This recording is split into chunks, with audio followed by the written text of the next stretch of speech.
Welcome to the Mad Love Your Life show. I'm Mary D, the Joy Catalyst, here to be your host and transformation guide.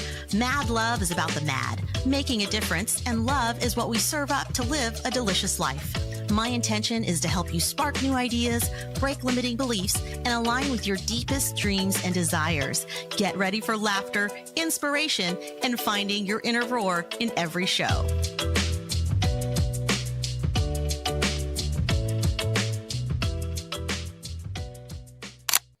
Hello, beautiful souls. I am your host, Mary D, and today we are all in for a very special treat.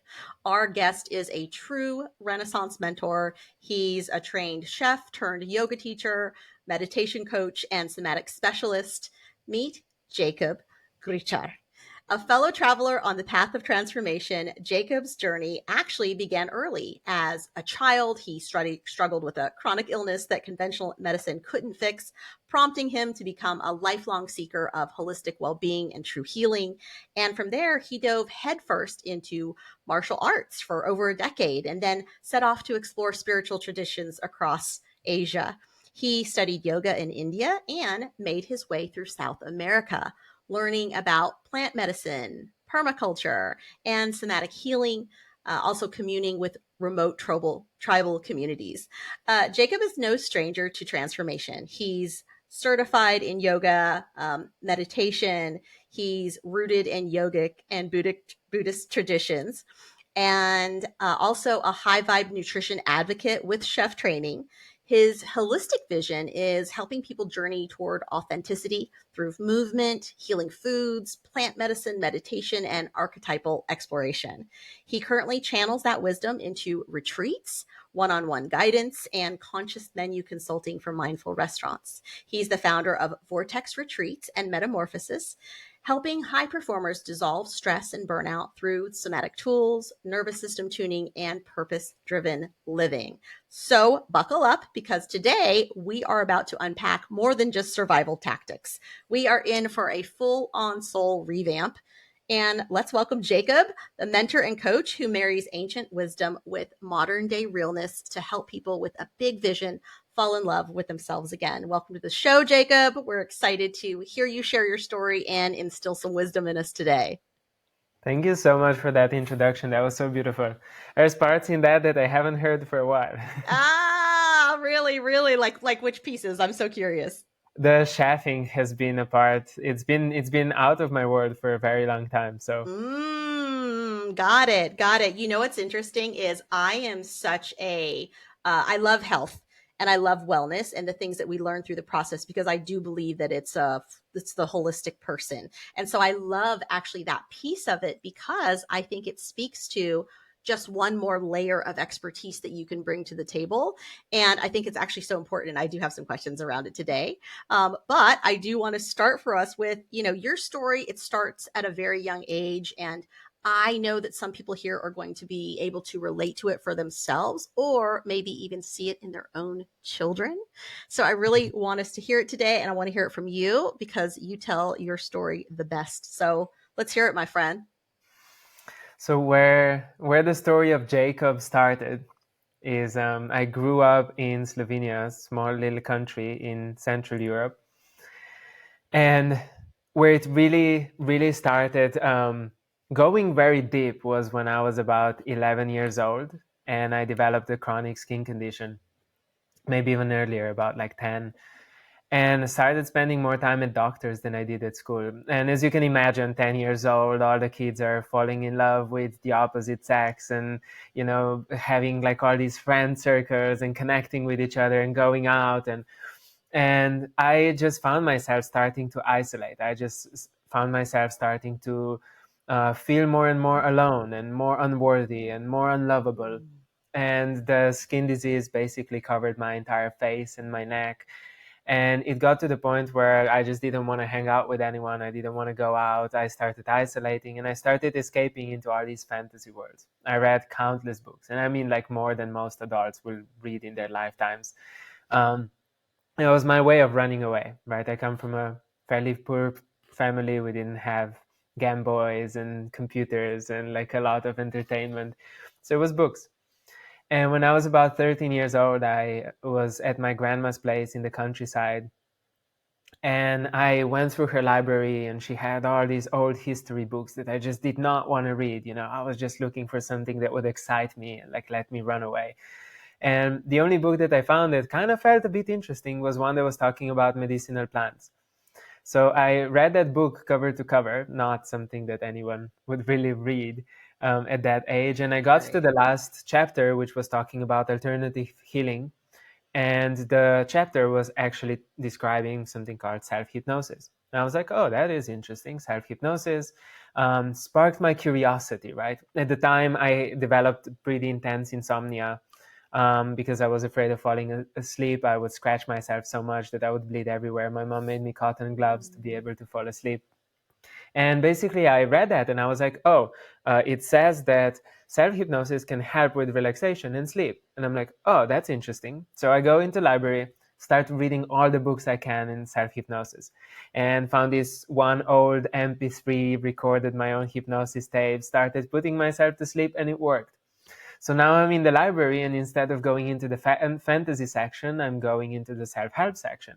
And I read book after book, and I found this thing called meditation, right? And at 13 years old, I'm reading books on Zen meditation and on Buddhism and Hinduism. And about 3 months later, meditating every day, an hour, 2 hours, sometimes 3 hours every day. And at this point, you have to imagine I was skipping school in order to read books on self-help and meditate. Oh, wow. And at some point, my skin disease went away. And I'm just shocked. And what is happening, right? And first thing, my response was like, I just got really angry at the system. What are we not taught? Why are we Mm. not taught all of this, right? And ended up skipping school, decided that I'm not going to go to university. I had all A's. And decided I'm not going to study anything past high school. As soon as I'm 18, I'm leaving Slovenia. I'm traveling the world. I'm doing all of these things that I'm reading about in books, and basically Mm. started skipping school in order to educate myself in personal development. And the next 5 years were basically consuming anything that I could find. So reading books on personal development, self-help, anything from Tony Robbins, Joe Dispenza, countless other authors I don't really remember because it's been so long, and these two kind of stayed in my mind. Yeah. Um, and when I was 18 years old, I decided to leave and packed my bags and started traveling the world. And long story short, that led to a period of homelessness, a period of working different jobs in hospitality, some of the darkest nights of my soul and some of the brightest moments. I ended up in India studying Jnana Yoga, the yoga of knowledge, in Australia.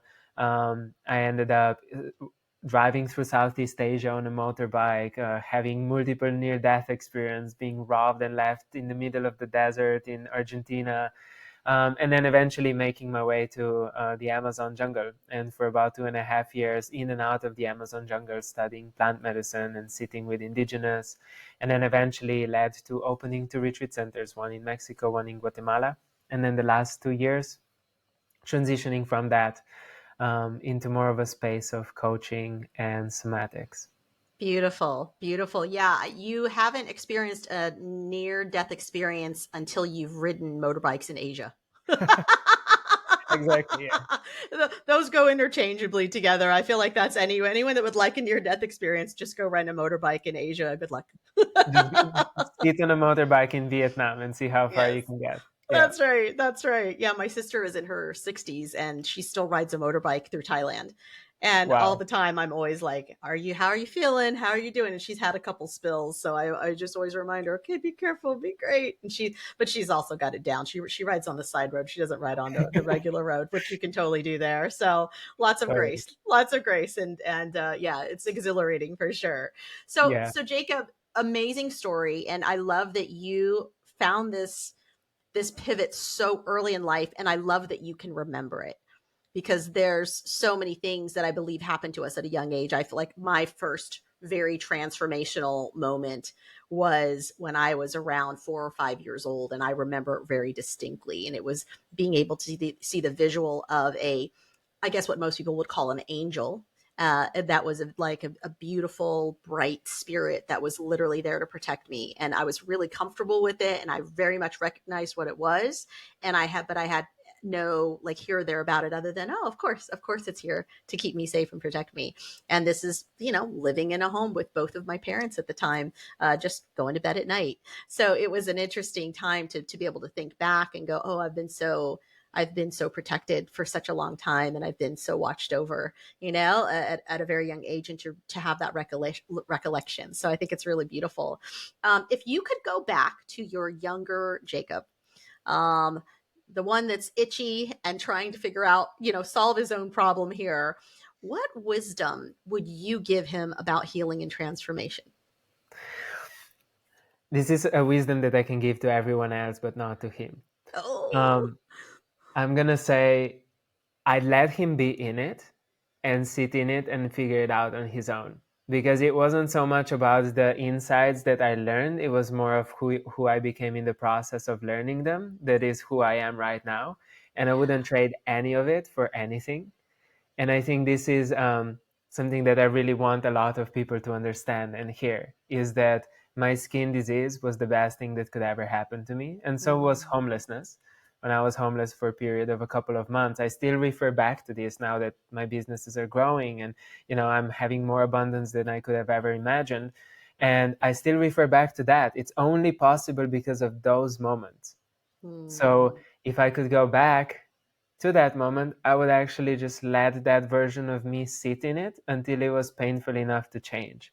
mm, Because once that happens, that in my opinion, being down on our knees is the best moment we can be in, right? When life brings us all the way down the rock mm. bottom, it's the best place to be. Yeah, something about being in that full surrender. Otherwise, we're Yeah, still sort of holding on. We're grasping onto life rafts, or what we think yeah. are life rafts, through that process. And that's beautiful. That's and resonates for sure. Now, you have also lived and studied across continents: India, South America, Australia, and beyond. What's been the most like surprising or unexpected lesson that you've carried with you from those travels? The essence of non-duality, I would say, is the most powerful one. Like, Mm, what does non-duality really mean inside of our bodies? So I'm sure we're going to go a little bit more into like the somatic work and stuff like that, but there's a level of the understanding, and then there's a level of the embodiment of it when it really lands. And I can see that in my clients, where sometimes they intellectually understand certain concepts, but when there's a, like, towards the end of the session, when something deep gets processed and moves, and they're just like, oh, I get it now. So that moment, um, for me, that landed when I was homeless, in the terms of like non-duality. I've studied non-duality, and I've studied like these traditions since I was 13, as I mentioned, and it was very intellectual. So I felt it at some point when I was meditating. I could notice the witness. Okay, I'm observing the thoughts, I'm not the thoughts. I'm observing the sensations, I'm not the sensations, etc., etc. But there was one moment where I was sleeping on the bench outside. It was raining. I could notice my depression. And I noticed that I was not my depression. And I noticed that the moment was actually profoundly beautiful and infused with something that was so much larger than myself. It was mm, almost in like an instant that I recognized that space of non separation. And then as I traveled to India, that was something that was permeating through everything. And I've noticed how when it's a part of the culture and it's so embodied much more deeply, it's the exact opposite of how we live in the Western world. And we mm, live in so much separation. Everything is separation, and it's me, and it's this radical self-obsession, even like self-love, right? Self-care, um, everyone wants to be as much self-reliant as possible, and self-sufficient, right? Um, Whereas in a lot of these other traditions, it's a way of life is the community. So mm, being heard happens in community, healing happens in community. For example, in the Amazonian traditions, they don't believe trauma is a problem of the individual. They see trauma as a problem of community, right? And it's mm, like the traumatic event is, they say, it's like shattering of the soul, um, and the whole space gathers together in ceremony. And in non-dual traditions in India, it's very similar concept. They don't go into the trauma healing as much, but they go into like the studies of non-duality, and it's this embodiment of like, oh, I see you as me and I relate to you as me, and if you win, then I win, so how can I give to Mm. you? Yes. Yes, that's really beautiful. That's really, really beautiful. When I studied with the Bribri tribe out of Costa Rica, they were an amazing community because they didn't even have a word for loneliness. Mm-hmm. And that was really eye opening to me from the Western lens to say, oh, we have an epidemic of loneliness here in our country. We all want bigger houses, but we go and close ourselves in, and there's no one else there but us. Or if the house is occupied, we're often texting or having to call across the house because we're not together, Whereas my reflection from that is thinking about how sometimes growing up in a household where that's not the case, where maybe you don't have the money for a house that big, and maybe just the circumstances were that you were all piled in sleeping together. I also see how much closer those bonds can be in many ways, and part of that is from not being physically alone, but also because you're always in each other's business. So if you're Mm-hmm. feeling bad, or something's going on, then I can visibly see it and go, oh, like, hey, what's going on with you, and let's talk about that. I'm blessed enough to live in a little bit of a community myself, and I love it so much because we do that for each other all the time. Like, someone can literally bounce over here on my couch and just go, hey, I got to talk about some stuff today. And I'll go, no problem. I'm here. Let me grab let me grab us a couple warm cups of cacao or matcha, and let's have a conversation, and let me hear you, and let me see you. And the question we also love to ask each other is, how do you want me to listen? And I Yeah. think that, like, those things come from community because it's the reflection of how we also want to be treated, in that we unfortunately don't do. You're right. Separation is such a big piece of, I think, the problem. We want to believe that we're separate. We're separate from the people that we don't think as much of, or separate from the homeless person that's sleeping on the street. It's like, but are we? Yeah. And so it poses a great question. Well, what are some of the other key things that you feel like you've learned in those communities, that you really like hold with you today? Is there anything in particular that stands out? So there's so many lessons from the non-dual traditions. There are so many lessons from India that I could talk for hours about that. So Nice. it just depends on how deep you want me to go in this one. Yeah. Um, Yeah. Give me a couple. Give me a couple good ones. when you really understand the illusion, so we've got I won't go too deep into this one, but just kind of giving like the brief explanation. We've got the all pervasive divine, right? We've got God, the Brahman. Um, Within that, there's the illusion of separation, the Maya. Then from the illusion of separation, there's a game that we play, which is Lila. Within that game, the part of it is the ignorance. The ignorance is the forgetfulness of the fact that we are all connected, that we are all one. This is avidya. And then from the ignorance, that there come thought patterns that are ignorant thought patterns. Sankalpa births then the aversion and the desire, kama and vesha. Then that breeds action that is stemming from the illusion, the karma, and that eventually puts us in these patterns that we just repeat, the actions that we just repeat, which is sanskara, right? The cycle of karma. We often use this word in like, um, karma's a bitch or whatever, in the Right. Western Right. society. But I think it's like quite misunderstood, because like what the karma really is like you get punished by your sin. You don't get punished for your sin. So it's basically like these addictive coping mechanisms that are stemming from the illusion of separation. So if I feel like I'm separate, I don't want to feel certain things, right? I don't want to feel the grief or the pain or the darkness or the heaviness. Therefore, I do things to numb it. And what I do to numb it is the karma. That's the action, right? And then from the action, we get caught into this loop that just creates more pain. Because the more I run away from something, the more it hurts. But it Mm, doesn't hurt because I don't feel it, because I push it away, but the pain gets bigger and bigger and bigger until those whispers become screams. And then suddenly we have chronic illness, and then we have addiction, and then we mm, have, all the other things that come as a byproduct of that. right. So So what I learned through Jnana Yoga, through the yoga of knowledge, is a lot of like the explanations of that, which really support me in the understanding of. I even broke down the entire somatic process through the lens of Jnana Yoga, which kind of what I'm sharing here a little bit as a start point. Um, so that has been the most profound thing for me, the understanding of the world through the lens of non-duality. That's beautiful. That's beautiful. When we talk about somatics, I've talked about it on the show quite a bit because I am a firm believer in somatic healing, and also that the body does keep score. Very, very much what we were just talking about pressing things down. Like, where do they go? Well, they go somewhere, and energetically, we often will store those things. And I even found myself, a good friend of mine, I was with her this weekend and we did a 2.5 hour yin yoga session. And so, for those of you that aren't familiar with yin, it's very gentle, it's holding a lot of poses.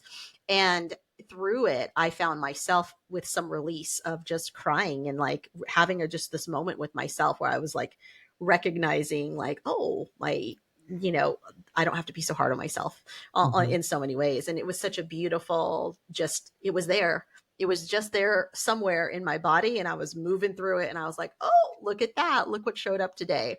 And I think just the beauty of being open and receptive to like what is going to show up for me today. Sometimes a class like that is just beautiful for the stretches and the way the body physically feels, but more than that, I think it's the emotional release and the things that you will allow to come up during those motions and those movements, that just whatever's coming up needs to come out, and allowing it to do so.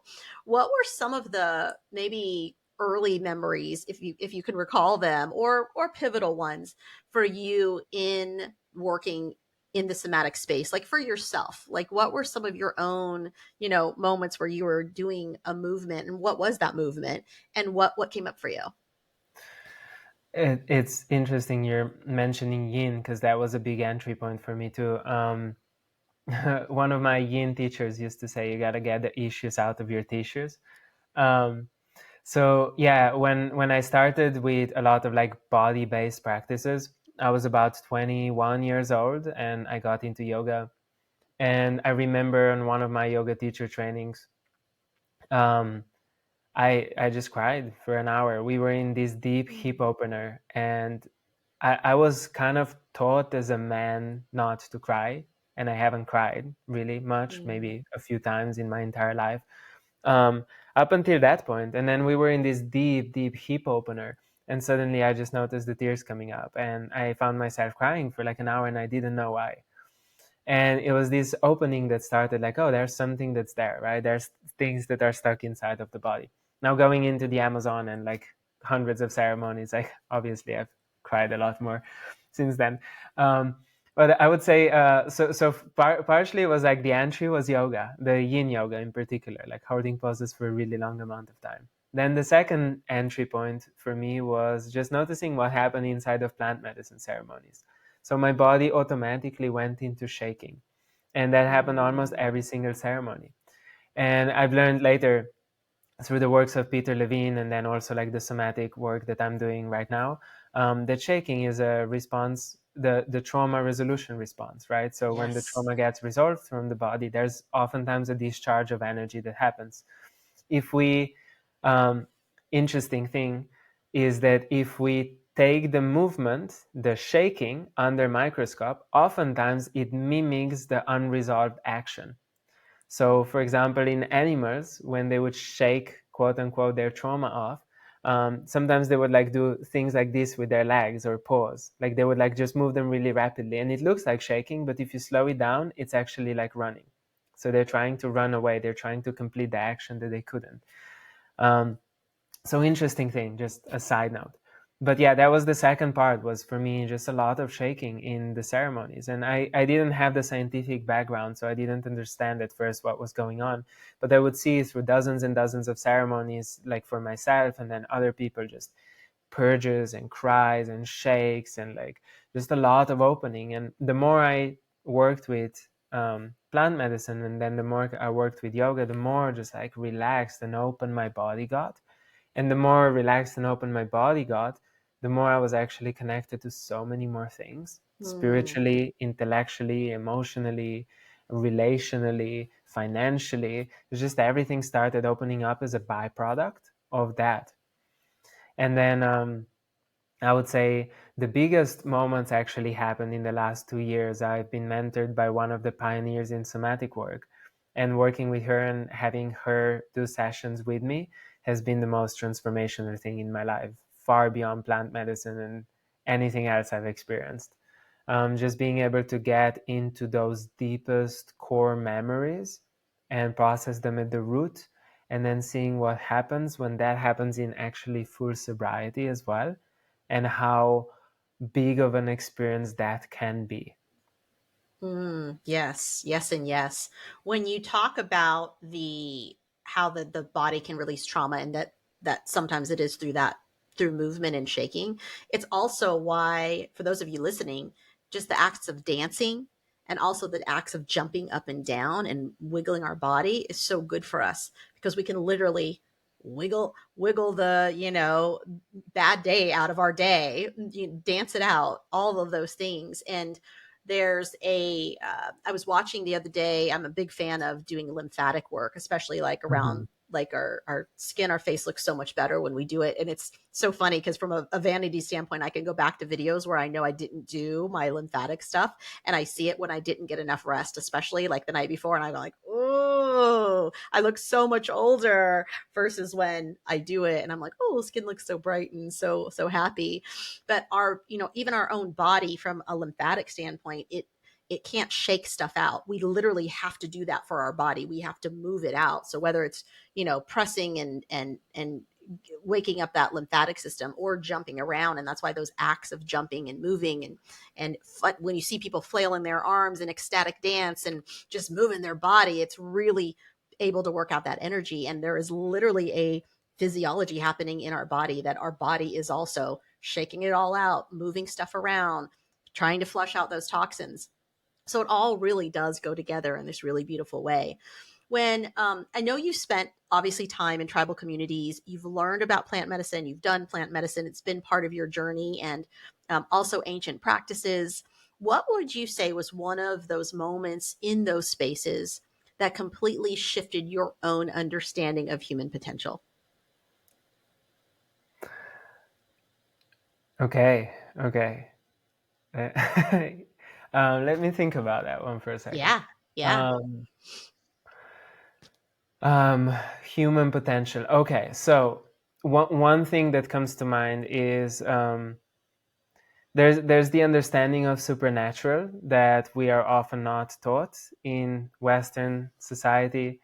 Um, Something that I've noticed as I went very deep into the plant medicine space, it must have been like maybe 2 dozen, 3 dozen ceremonies in. I was noticing that I could sense what other people were experiencing inside of the ceremony space. Mm, So that became very loud for me. So mm, it was almost like I could pick up on certain things that they were experiencing in that moment. And of course, you can see some visual cues on, like, what is happening, what they're moving through. But it was almost like I could hear things in my head in terms of that. And at some point, the curiosity grew so much and it became so loud that I ended up asking people what were their experiences, and started matching that and like comparing that with what I thought their experiences was or what I was mm, sensing. And it was almost always on point. So that really like opened up something major inside of me, where it was like the understanding of, wow, okay, like there is actually something more than, the senses that we are taught that we have. And over like about a year and a half more of working with plant medicine, that gift got like more and more developed over time, under instruction of some teachers in those spaces as well. And then transitioning out of those spaces and out of the work with plant medicine, it's been interesting how now working in the space of somatic work, even through Zoom calls, when I connect with the client, I would often feel the things inside of my body before they even say it. So a lot of somatic sessions are tracking sensations in the body, right? And then when we get into like the deeper emotions, it's like noticing where they're feeling these emotions, and even belief systems and how they're connected to certain sensations that haven't been felt. So for example, a lot of people are feeling betrayal, like a stabbing in the stomach, and grief is like this heaviness in the chest, and collapse in the shoulders. Um, so oftentimes I started feeling that, and now it's interesting to play in the space of what we call the felt sense, where there's like this shared experience with a client. And that's really where I feel like there's another untapped thing that we haven't gotten that deep into the exploration of. I think the Western society and the science is a little bit afraid of what we are capable of if Mm, we fully look into it, if we yeah. fully learn it, because it goes beyond the mathematical things that we can measure. Right, right. Yeah, it becomes the we can't prove this with science, so what are we doing with it? Although so many things we end up usually someone studies it and then we get to see the correlation and how it's like, oh, how do you want to look at this from the lens of science or, the spiritual lens, and they both meet. They both meet. It's sort of like the picture of when someone draws a six sideways and someone's on the fat end and someone's on the Mhm. curve end, and you're like, one person sees the six, the other person is seeing nine. It doesn't make either one of them wrong. It's just a different point of view. Going back to the beauty of the work that you've been through. I know that psychedelics can temporarily increase neuroplasticity, which is great because we want our brain to be, have the plasticity. That's what it needs to do in order to kind of fire on all cylinders for optimal, working. And it also can help us dissolve rigid patterns. I've been certainly a recipient of that coming out of my own ceremony with plant medicine, and like some switch inside clicked somewhere for me that's completely shifted how I eat, how I move towards food, those types of things, which was something that I had really battled with most of my life. And it was really interesting because I said, I don't know where that was in my body, but I know that I left this weekend completely different, and I can still sit here today and go, wow, I'm so grateful for that shift because it happened for me in this really beautiful way that also invited me into just really being able to love myself, which allows me to make sure that I stay healthy and fuel myself so that I can show up to do what I love, which is, pouring that love out into other people. And it's when you talk about the connection piece, about being even on a Zoom call and being able to feel what someone else is feeling. I really believe this. Have you ever seen the telepathy tapes? I haven't. Oh, okay, that might be a good one. So there is a piece of it that we think about, like our animals, for example. We can't. Well, we do. I mean, I do. I totally talk to my animals in English and sometimes other languages. But when they can't verbally in English speak back to us, but there is a somewhat of a telepathic, whether it's through our mannerisms, whether it's through just over time getting to know them, where there's an understanding. And I believe that couples who are in deep, relationship with each other also have this skill where they can sort of look at each other and they just know, right? I remember years ago being at a retreat and doing an activity with my partner who ended up being my husband later on in life. But there's an exercise where we have this long piece of rebar. It's like a 6-foot piece of rebar, and each partner puts one end of that rebar, and you're 6 feet away, and the whole experience is that you have to get in sync. Your breath has to be in sync. And then there has to be a moment of knowing between you where it's like, okay, we're both going to step in. And as long as you're in sync and that happens, the rebar actually bends and it becomes this beautiful U-shaped rebar. And every time that I did it with this partner who I was dating at the time, we would do it so quickly. It's like we just had this magnetism and this communication that was unspoken with each other from 6 feet away, about to bend this rebar. Because I also know what happens if you don't do it. It really hurts and it gets red and it's uncomfortable. But every single time I did it with him over the course of years of us doing these retreats, we did it first try every time, and we just had a pace and an understanding. And so I believe that there is a connection that happens because, like you said, we are all connected, and so much of it is just getting on that same vibration for whatever it is we're accomplishing or needing to understand to really shift and help someone. And in community, I think we learn that even more because we get exposed to people over time. And so it's also, I think, through those relationships that we get in tune. I think it explains why women in the same household tend to also get on like the same menstrual cycle. I believe that all of those things are intertwined in this way that we don't always have a huge comprehension of, and that's a beautiful explanation for it. When I think about the medicine work, because you've done medicine work, I've done medicine work, and we talk about, also coming full circle for medicine work, people don't always talk about the shadow side of medicine. And I think that's really important to talk about because not enough people talk about that side of it. People want to talk about the transformation that it can bring. People want to talk about how eye opening it is. When I describe it as holding hands with God. It's amazing. It can be a great experience. And I advocate for it all the time because I think it can bring people great breakthroughs. I also know it's not necessarily for everyone in terms of not everyone feels called to medicine. And also some people are very fearful of medicine. And some people are like, oh, like, do I need an intermediary to tap into my spiritual gifts or to get under the surface of what's going on inside of me? And this takes me back to, again, sort of the more like Western, sometimes European views of, like, if you think of like Christianity from back in the day, like so much of that is, particularly through Catholicism, it's like, well, you got to go through the priest, to get to really confess your sins. And then that really is kind of your step ladder to God. It's one of the pieces of the process. It's like, but is it, do I need an intermediary in that way? And I'm like, and I personally don't believe we need an intermediary. I believe we're completely connected to source as well.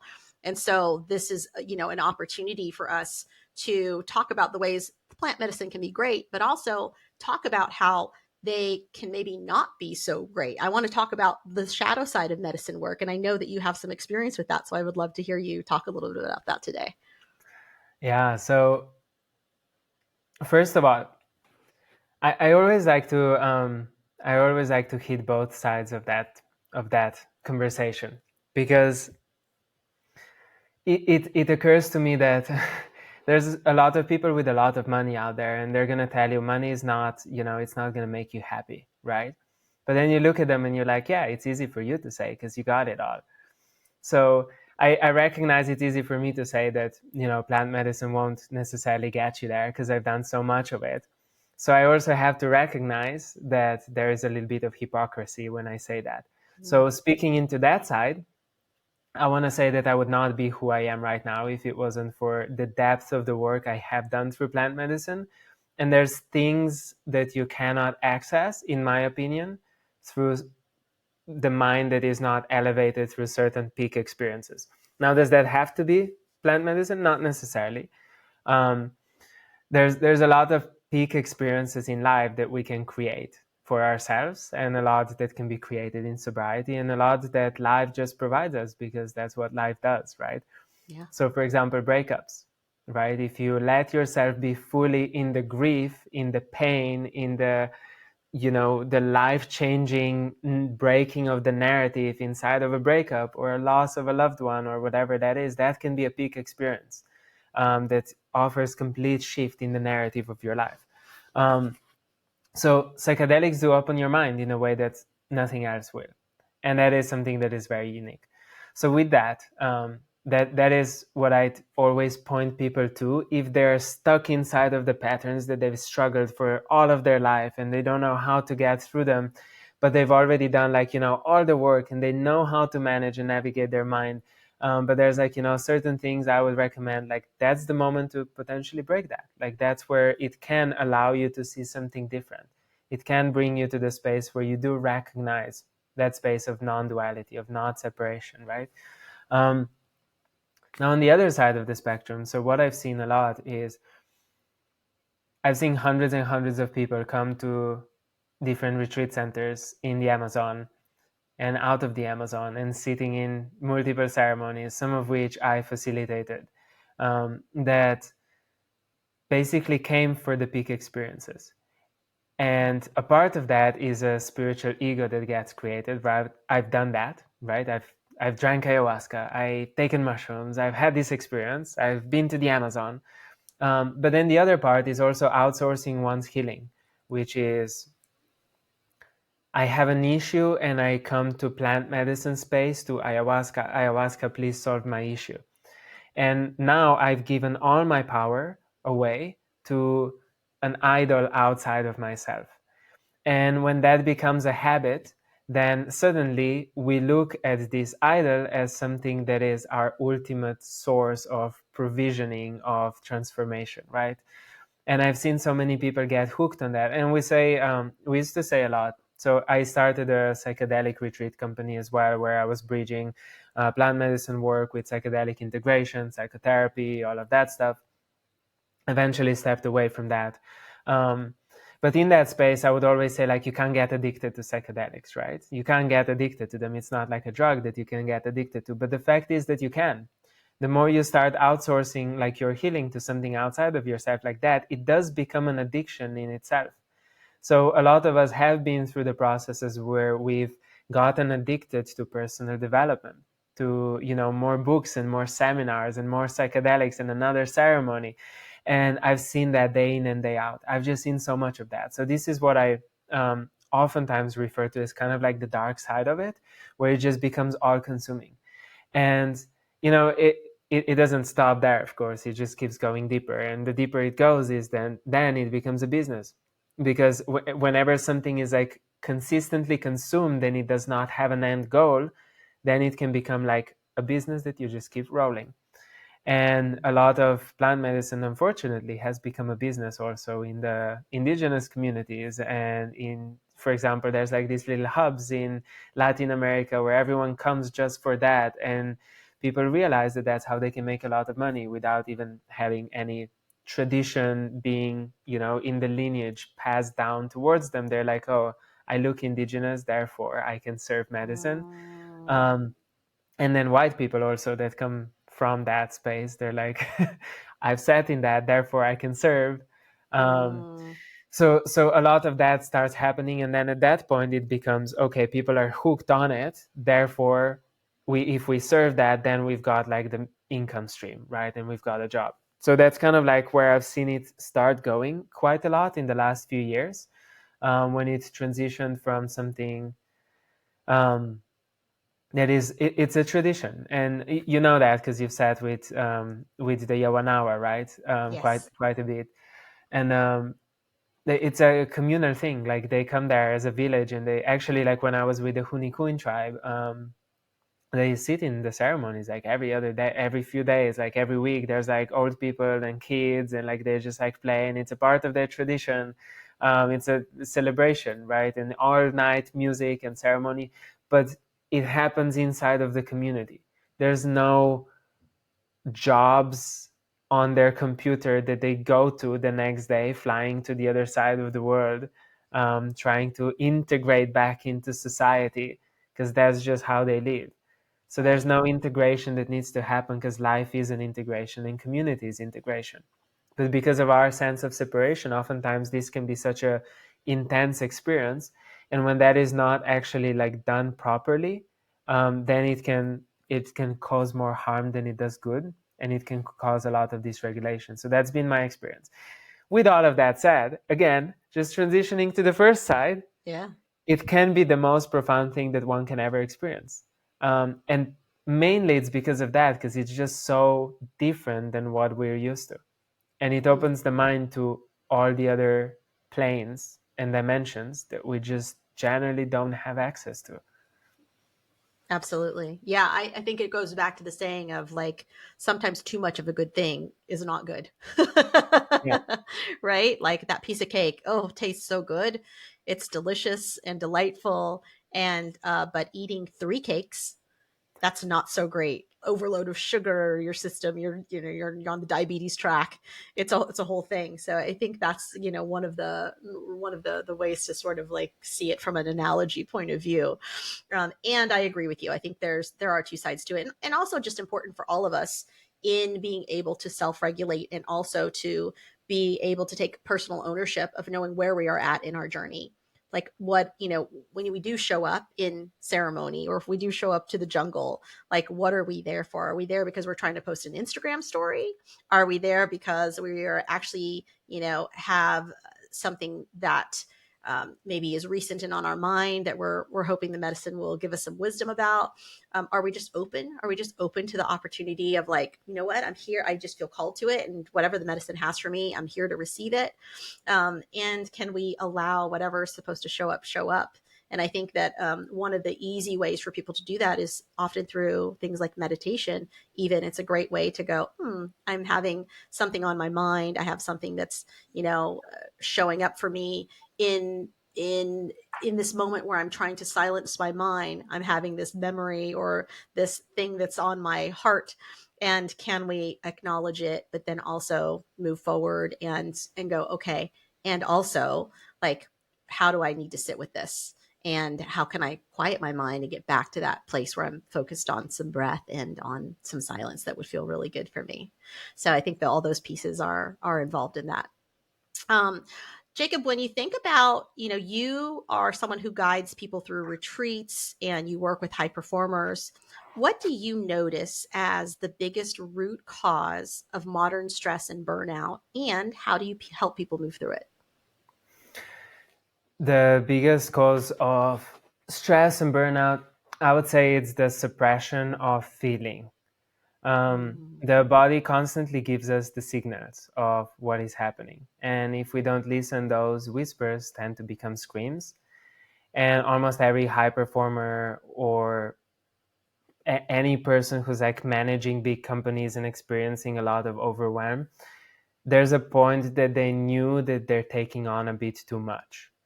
And if they haven't done anything about that, then generally it just tends to grow. And oftentimes what happens is there's a collapse that happens. It's too much to be with.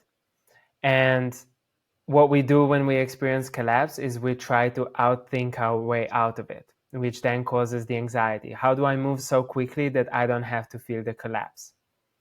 That creates the anxiety and the overwhelm. Then it's like I'm doing all of these things and they're all stemming from the mind. So that's why I say anxiety oftentimes just lives in the mind. It doesn't actually live in the body. It's the collapse that lives in the body. And if you actually let yourself feel all of that, the anxiety wouldn't even be there.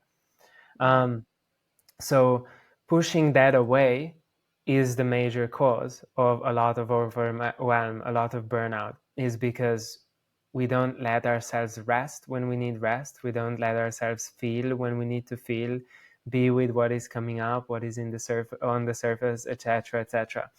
And then I think the answer to how to deal with that is already hidden inside of that, which is you just gotta slow down and feel it. Like you gotta let yourself be with those emotions that you've been trying to avoid. And as you were saying about plant medicine, knowing where you're coming from, like why are you going to it, I would say like that about life in general. You gotta know why it is that you're doing what you're doing, no matter what it is. Because you can do the same thing with two different intentions and it's going to lead you towards a different result. So if I'm working because I just genuinely love working and I love what I'm doing and I love being in service and I just love, the work that I do and the growth and the contribution and like what the ripple effects of like the coaching and somatics and all of the things that I'm doing, I just love it. And I wake up every day like being excited about it. And that's very different energy than like doing it because I'm running away or because I'm trying to make myself busy so I don't have to feel something. So that's the part I would say it's like really important to feel and to be with, is the understanding of where it is that we're moving from. What is it that we're trying to do with, acting a certain way or doing a certain thing. Right. So, Jacob, when I think about you and I think about your work, it's been said that you help people find authenticity. And I think in a world full of inauthenticity, that finding authenticity is a real gift. So I want to know from you, what does living authentically look like in action? Like, how do we know when we're not being authentic? It's I'd say the important part here is like the discovery of where you're not being authentic. Um, like you were mentioning already in the question, right? So we've got all these parts that are us that we're born with. We're kind of like just like this fresh new blank slate, and then our parents say, we get really excited and we paint a painting and we show it to our parents, and they say like, don't focus on that, like, all artists are broke, like go study. um, and then suddenly we've got like, okay, go study, and then we cry, and our parents tell us, don't cry, like, don't cry, boys don't cry, or girls don't cry, or whatever that is, and now we don't cry, right? We don't cry and we don't paint. And then we go to school, and in the school what we're taught is like, obey the rules, sit down straight, like, do your homework, don't think, like, just follow what is being taught and like regurgitate it back. Like, there's no creativity in thinking. You just gotta learn, like, study, learn exactly what's being told. Don't question, like, do not question, especially not the history books. This No. whole entire conversation. um, so, um, yeah, and then, then we've got like, okay, obey, don't question, like, sit still, do all of these things, don't be creative, just learn, like, study, job, wife or husband, kids, another job, different job, climb a corporate ladder, and then we're like all depressed and confused and like, what is wrong with me? Why am I depressed? It's just like, how far have you gone away from your original design?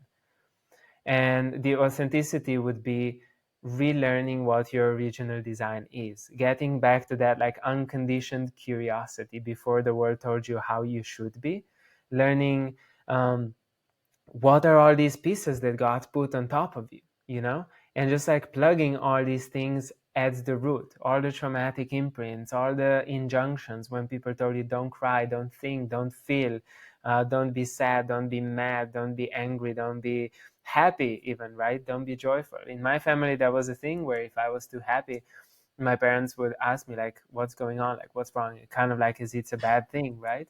And it wasn't like actually sad, like, this is bad, like, don't be happy. But just as a child, I'm being made to feel weird by being overly excited and overly happy. So then what I learned is like, I just can't be too happy, right? I need to shy away from fully expressing myself. I need to, if I'm too excited, it's gonna like annoy people. um, and I've noticed that tracks even like 5, 6, 7 years ago, like that was still very alive for me, right? And I would notice if I would get like way too excited and I was in like groups where people weren't, I would just like tone that down, because you gotta belong, right? And you gotta not be too happy. So what the rediscovering of authenticity is like, we excavate these parts. So we learn how to take all these parts out. So see where that happened with your parents. And what I like to do in the sessions is I take people to the core memories. So there's likely for every track, because the psyche wants to reenact in order to create some sort of completion, right? So for every track, for every of these like beliefs or suppressions, there's going to be like dozens of examples. So if we talk about like physical abuse, for example, somebody who had physical abuse in their childhood, for example, if a woman had physical abuse from her father, she's likely going to reenact that with every partner she has, Mm-hmm. because we repeat the relationship with every single person until we heal the relationship with our parents. What that's what the psyche is wanting to do, and Western psychology calls it neurosis, whereas in reality it's just a really clever mechanism in order to try to complete what wasn't happening back then. So if we look at all these tracks, right, every single abusive relationship, we can process this one, we can process this one, we can process this one, or we can go all the way to the back.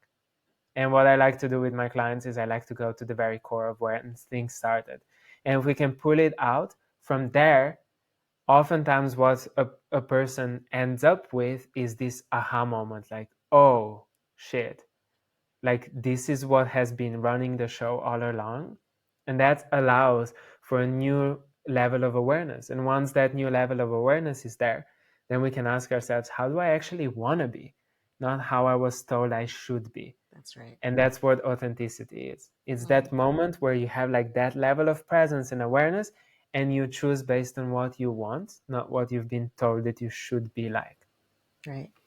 Right. Beautiful. Yeah. It can be such a um, tough place for people to go because their identity may be wrapped up in what their parents told them was what they should do or who they should be. And then they walk through life and go, oh, like, no, I don't want to be that person. I want to be my own person.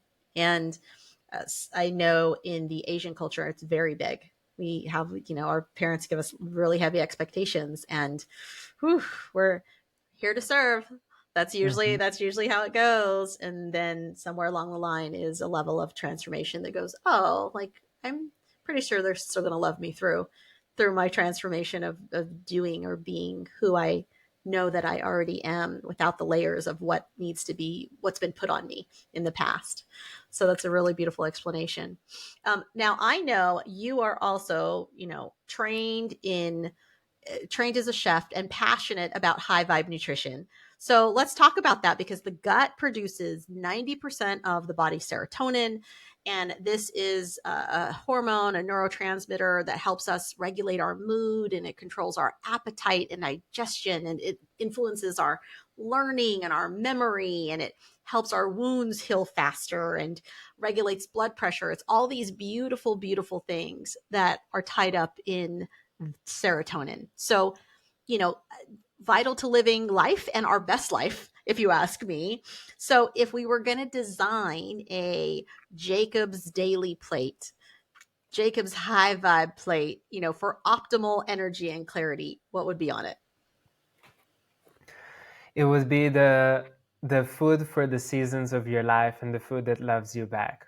So Ooh, the reason why I was kind of surprised by you bringing that up in the beginning in my bio is because I haven't talked about it for a really long time. And when I'm actually really curious, where did you pull that from? I Uh, I pulled it from an article, and I pulled it from your site, and I can give those to you if you okay, want to see them after. sure.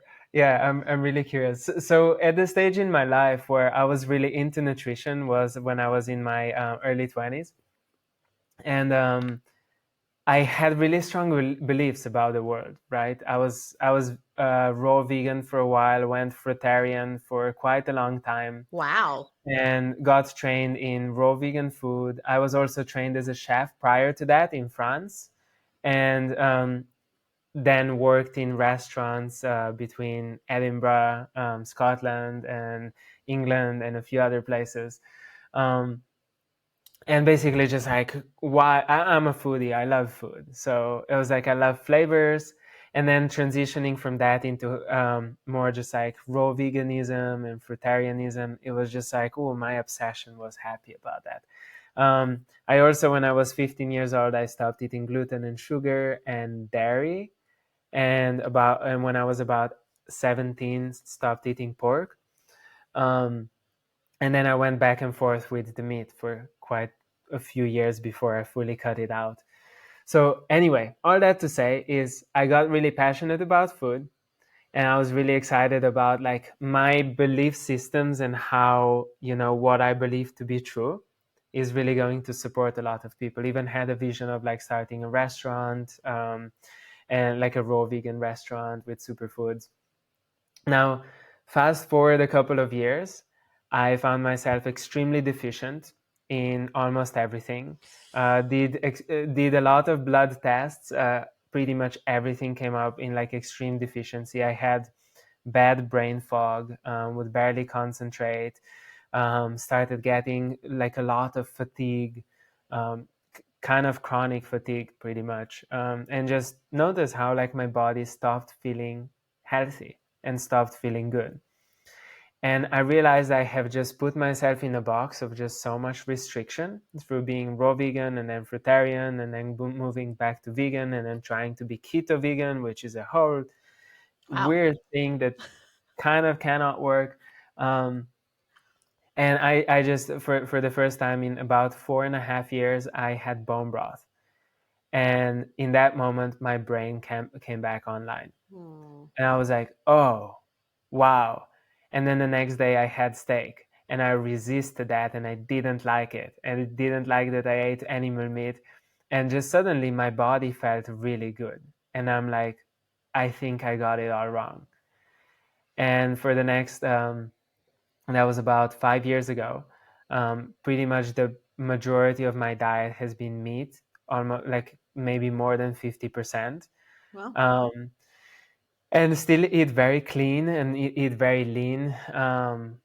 And I've just noticed that I switch between the things I really like and my body wants. So I say for the season of your life, because I know that when I started going vegan, raw vegan, and then fruitarian, my body felt insane. It felt so good.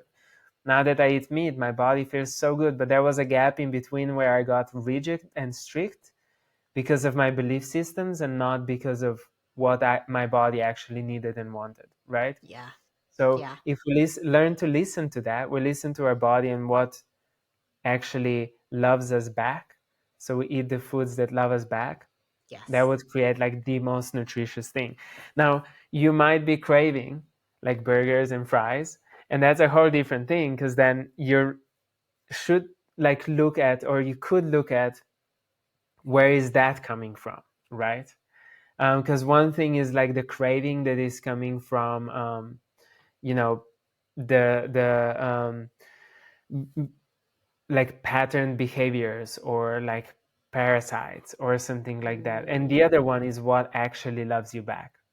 So there's like a sense of like when you drink a green juice or when you eat like a really lean meal and something like that, you notice like, oh, something in your like soul is just like happy with it. And it's a yes. very different thing than just like your taste buds and your ego being happy with it, which Right. is normally what happens with like really fatty big fast food meals. Yes, yes, and yes. Yeah, definitely have been on this journey as well of all the different kinds of things. Vegan for a while, vegetarian for a while, pescatarian for a while. Then I was really resisting red meat because I believed, that especially growing up here in the U.S., there was a whole push on like heart health, and a lot of that had to do with like cholesterol. And then there was a you'd hear health Hmm. experts talk about like, oh, it's the meat, it's the red meat. And I was like, oh. And for those of you that don't know, pork is actually a red meat. I know a lot of you are running around calling it a white meat. It is actually a red meat. And with that, what I had to do is what you said, which is I looked at my blood work, I looked at my hair analysis test, and I was like, what is my body telling me that it needs based on this data? And then also, if I sit with myself and I go, how do I feel after I eat these foods? Then what is true for me? And my regimen has changed up so much. And also, so has the ease and flow of just being in my body in a place where I'm very happy with how it physically looks and feels. And I'm like, oh, how nice that we can again lean into our intuition, a sense that we all have, and Yeah. and many of us repress or just don't understand how to use it. And what I would say to people is you don't technically know how to use your smell receptors, but you use them. And you can also use them very intentionally, like when you pick up a flower and you give it a good, oh, wow, I can really smell that. And so, in the same way, I believe our intuition is also there. It's there and we feel it sometimes. And sometimes we listen and sometimes we don't. And other times we really tap in and we go, oh, okay, my intuition is really telling me this, that, or the other. And with food, it's been such a fun journey because I have come to many of the same conclusions. I don't drink coffee, but I do bone broth every morning, and that's a very easy, lovely way to be take something warm and nourishing, Hmm. and start my day with that. And then also moving into like the colors of foods. And like when I'm picking food, I'm really picking for the vibration that I'm feeling from whatever vegetable or fruit that I'm picking. And what do I feel like is a good fruit? I love mangoes, but I don't eat mangoes every single week of the year. it's just not what my body calls for. So Mm-hmm. it's like I change it up. Sometimes if it's vitamin C, it's oranges or apricots or just something a little bit different. So I really love that. I love that example. And yeah, it's an interesting journey to see like why we do the things we do. And we can be so caught in our, and I feel like it's kind of a joke from the universe. It's like, oh, you think this is the only righteous way to eat food? Well, I'm going to show you a little that's not. And then we go, oh, okay, got it. And the same with meat. My blood work was like, it didn't matter how many other B vitamins I was taking. I actually needed to get it from ingesting red meat. And so I started integrating steak back into my diet. And I was like, how about that? Look how my body just really responded, and then just choosing to eat clean. So it's like, how do I go find the cleanest, grass fed, happiest cow I can find that, Mm-hmm. that they've come into my life to nourish my body and give me what I need here. And I just go, okay, that's what I'm going to do. So not spending it on, lines at McDonald's for what we think is beef, which is not. And Yeah. making those shifts. So it's beautiful. What would you say has been in your own personal evolution? And you can pick whether you want to go down the path of like medicine or food or travel. Like, what has been the hardest shadow or limiting pattern that you've had to confront for yourself, and what did it teach you? The chasing of it's funny because as soon as you said it, I'm like, oh, I know that one. Oh, Ooh, it's so good, um, so good. yeah. So when I was a kid, I had that one I haven't shared publicly much. I was probably about like 6, 7 years old, and I remember my parents used to work so much. I come from a fairly poor family. My dad worked 3 jobs to keep us alive when I was super young. My mom was moving through her own stuff, and then like when she started working when I was really young, they would both leave and leave me with with my grandma. And I remember one time I said, I wish we could just lock the door and nobody could go in or out, or something along those lines. Mm, And that got slightly misunderstood for some reason, and I got sent to therapy. Um, and that was like the break. That was like a betrayal for me because I was trying to mm, express love, and suddenly it was like I was in therapy, and mm, and that really drove this like intense desire for feeling that like void, right? That love that I didn't get. And then at first that was okay, like let me chase experiences. So I started driving motorbikes, I started skydiving, I got myself into all these relationships. Then it was like the travel, and I like moved from country to country. I couldn't hold a job for more than like a month and a half, really. um, like I think 3 months was like my longest job that I had when I was like moving around. Same with countries, same with partners. And then it became personal development, then it became psychedelics, then it became even more personal development, right? Then it became like longer relationships. And I remember I went from one relationship into the other like in the matter of a day. And then wow. after that one ended, I was with my mentor, Judith Johnson, who's 83 years old. She's one Mm, of the pioneers in somatic work. And I was with her in North Carolina, like in a little cottage inside of the middle of nowhere. Um, and I'm like, I noticed there was a desire to chase something, right? To feel something, to feel that void. And I was like, okay, what can I do? Like I need to get out of here. Like I can't be with her right now. Like I need to go out and like be with a community and be with my friends. And I'm like, what am I doing? And I just let myself sit with that. And I realized, wow, this is something I've been running away from for 20-ish years, right? mm, And I just got to really be with that. And it's something that not even plant medicine would get to. It was like a depth of like really facing that. And it took me back to that specific moment where I said that to my parents and felt that sense of betrayal. And as that got like started being transformed inside of myself, got to reparent myself in that moment. And then for the first time in my life, it was like as if God descended into my body and just like felt this deep connection of just feeling held unconditionally. And in terms of attachment work, we say that there's 3 levels of attachments, right? One is self to others, one is self to self, and one is self to source. And we need all three, and we need to combine all three. And when all three are secure attachment, quote unquote, then you're good, right? And it was the first time in my life that I felt like this secure attachment with God. Mm, So that came through the shadow. And I think the important part is to, whenever we speak to the shadow, to also speak into like what is on the other side of it, right? right. Um, so yeah, my biggest shadow was definitely like facing that deep absence of love when I needed it the most, and then just seeing how that played out in like thousands of different ways throughout my entire life, and then how that felt like when it wasn't there anymore, where it Mm, suddenly got filled with something greater. yeah.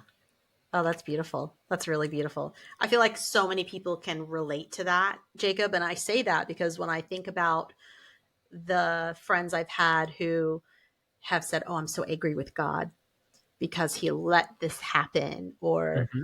"this showed up in my life," or "my parents were jerks," whatever the reasoning is.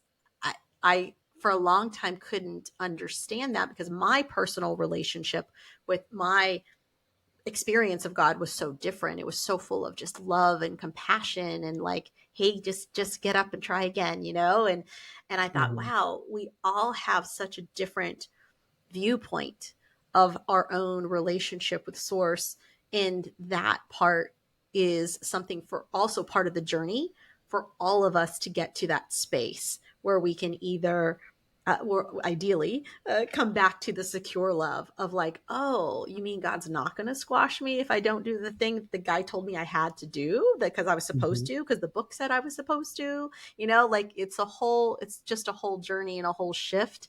And it's really beautiful when it does happen. And also, I think what you said, it's like being in the space of insecure love and then suddenly being filled with secure love. You go, oh, so Yeah, this is what that feels like the shift is so magnificent.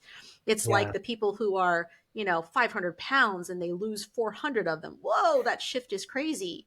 But oftentimes too, so many of us are tinkering in that 20-pound range, so you don't feel it. It doesn't look as big or doesn't feel as big. So that's why I love those the duality of those big shifts, because that's where you really go, oh. And sometimes that's why I think we do get to go to those places, or like in the beginning of the show, how we talked about when being able to get down to the depths of being on our knees because we're just in a situation where it's like it can't get worse. Once better shows up, we can really savor better because we know what worse really felt like for us and whatever the thing we were experiencing. I love that. I love that. All right. Well, looking ahead, you lead Vortex retreats and metamorphosis programs. What is the vision that you're working on, in your own work? Like, what change do you want to see ripple out into the world? the deeper levels of awareness, the deeper levels of embodiment. I Something I keep coming back to is, if everybody would do what they're passionate about, moving from a place of like real authentic purpose and not what they think that they should be, every single job in the world would be taken care of. Mm, And instead of like chasing the fruits, we would all be focusing on the roots, which mm-hmm. is a completely different ecosystem, right? The That's fruit does right. not belong to the tree, the fruit belongs to the ecosystem. But when we all keep chasing fruits and we want to hold the fruits on the tree, it just creates this disrupted ecosystem. So I think when we turn the focus into ourselves and into our roots, and then from there into how do I give to the community and be of service, that would shift everything on a major scale. So what my vision is for that is um, trying to give as much value as I can. I'm really like in the last few months and last few years really just been showing up in like major ways and just asking myself, how do I just give more value? So vortex retreats have been put on pause for a minute. But Metamorphosis has been a passion project that just kept growing, and it just still keeps growing. Even with the word of mouth, we've managed to grow it beyond my wildest dreams. And a lot of what we do are actually free programs as well. We lead free 30-day challenge, which actually started today. It was the first call just before we jumped on here. Yeah. 4.5 hour long call. And then we run like deep dives, which are like also like 4 to 5 hour long calls every few weeks. And it's just our way of giving back to the community. I also started a private podcast called The Inner Circle, which is where I deliver some of the deepest value that I get from coaching my clients, from behind the scenes of building multi-six-figure dollar businesses, working with other expert coaches, like what I learned from pioneers in somatics, and all of that, and basically like put it as a price of what you pay for like a coffee, pretty much. And that's also just like another way of like, how do I just deliver massive value for like as little as I humanly possibly can, while it still, keeps the machine running. So yeah, my intention, my vision for me and for like the people I work with and surround myself with, especially like wanting to play long-term games with long-term people, has been how much can we focus on like putting into the roots, so that we have like healthy ecosystem, and we see what happens as we keep, growing and expanding. Yes, yes, and yes. I love that. All right. Final last question. If someone today is feeling stuck and they're in survival mode, they're tired, they're stressed, they're disconnected, what's the very first step that you would want them to take after hearing our conversation today? Couple of deep breaths. Notice your sitting bones in the chair. Notice your feet on the ground. Take a deep breath in, all of the good stuff. And I would say, if you're not noticing your body as you're listening to this conversation, if you're in your mind and not your body, maybe that's your nudge to get into your body a little bit more. Something I say is a starting point is like, if you're not aware of your body, there's very few places we can take you. And oftentimes when it doesn't feel safe in the body, we tend to run into the head, right? Overthinking is really just underfeeling because it doesn't feel safe to be in the body. So the first thing we can do is just get to meet our body, which is, hey, I'm here, sitting bones, feet on the ground. Notice your shoulders. You probably hold way more tension in your shoulders right now than you want to. So maybe just drop that. Take a couple of deep breaths in. That would be a very good starting point. Oh, I like it. I like it. I was doing it over here on this end as you were saying it. I was like, yeah, feels juicy, feels good. All right. Thank you so much, Jakob. Thank you so, so much. You're such a delight and surprise to have on today's show. And I know everyone is going to receive such beautiful downloads from just listening to our conversation today. Y'all, if you want to get in touch with Jakob today, just check out the show notes or pop down into the comment section. You are going to see all of the ways to get the goods. You can also follow him on Instagram. That is our show today. We are on, of course, YouTube here at the Mad Love Your Life show, and on Apple and Spotify for those of you that prefer to listen via podcast. We do love it when you like and subscribe because it lets the algorithm know that this is shareable quality content. So until next time, may abundance always walk beside you. May joy always go before you, and may love always guide and light you on your path. Thank you for tuning in to today's show. We air live every Wednesday at 4 p.m. Eastern Standard Time on Bold Brave TV. We hope to see you back next week. For more ways to connect with my guests, content, programs, and retreats, just head over to www.marydee.com and subscribe. That's MARYDEE.com.